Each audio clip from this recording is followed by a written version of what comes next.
Assalamualaikum warahmatullahi wabarakatuh. Sebelumnya perkenalkan, nama saya Nur Aisyah, Stambuk G701 18219. Saya dari jurusan Farmasi, Fakultas Matematika dan Ilmu Pengetahuan Alam, Universitas Tadulako. Nah, pada kali ini saya dan teman saya akan menjelaskan tentang kasus penarikan obat antihipertensi yaitu irbesartan.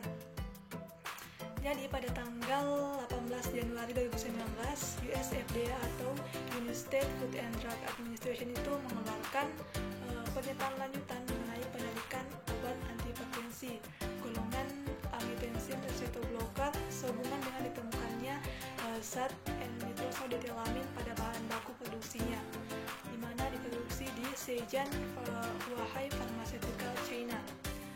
Jadi berhubungan dengan penelusuran BPOM RI telah ditemukan obat antihipertensi yang mengandung irbesartan yang telah beredar di Indonesia.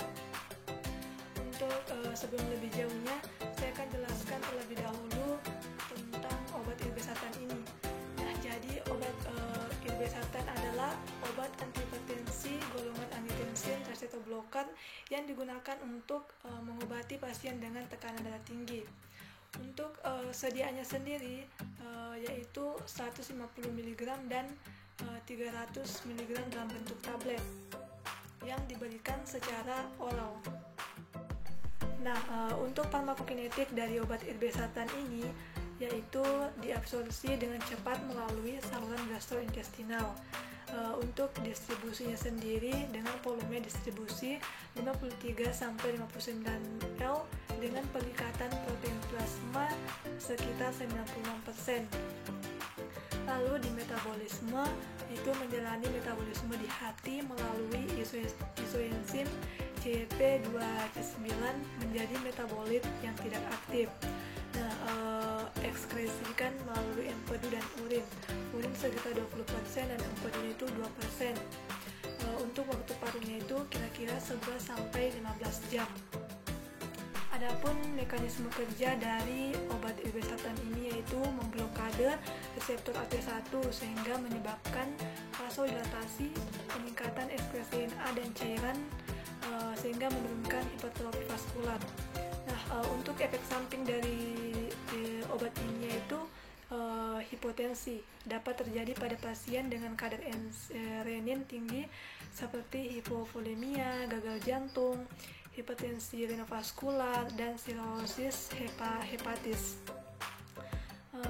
Untuk kontraindikasinya itu kehamilan, menyusui, stenosis arteriovenalis bilateral atau stenosis pada satu-satunya ginjal yang masih berfungsi. Untuk interaksi obatnya sendiri itu penggunaan bersama dengan diuretik hemat kalium, wines, dan suplementasi kalium akan menyebabkan hiperkalemia. Adapun obat irbesartan yang dicabut dari BPOM-nya itu irbesartan tablet satu selaput 150 dan 300 mg dari PT Pertiwi Agung. Irbesartan tablet salut selaput 150 dan 300 mg dari PT Otto Pharmaceutical Industry. Ada juga Tensila tablet salut selaput 150 dan 300 mg dari PT Pertiwi Agung. Ada juga Ovisat tablet satu selaput 150 mg dan 300 mg dari PT Abbott Indonesia, dan Cardiocom Kapep salut selaput 150 dan 300 mg dari PT Combiphar. Assalamualaikum warahmatullahi wabarakatuh. Perkenalkan, nama saya Melani Miranda, NIM G701 18151. Jadi di sini saya akan melanjutkan tentang penjelasan dari teman saya sebelumnya. Jadi di sini saya akan melanjutkan tentang penjelasan dari teman saya mengenai obat irbesartan tadi.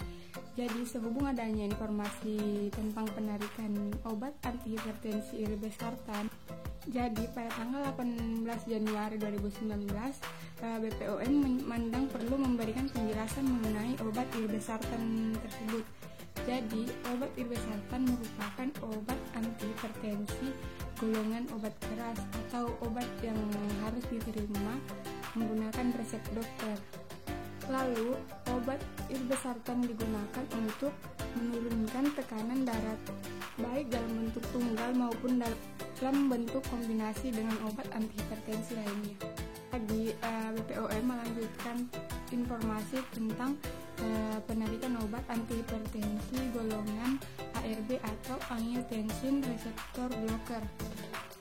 Jadi, sehubung ditemukan adanya zat promotor N-nitrosodietilamin atau biasa disingkat dengan NDMA pada bahan baku pembuatan irbesartan yang diproduksi oleh Zhejiang Huai Pharmaceutical Linhai di Cina.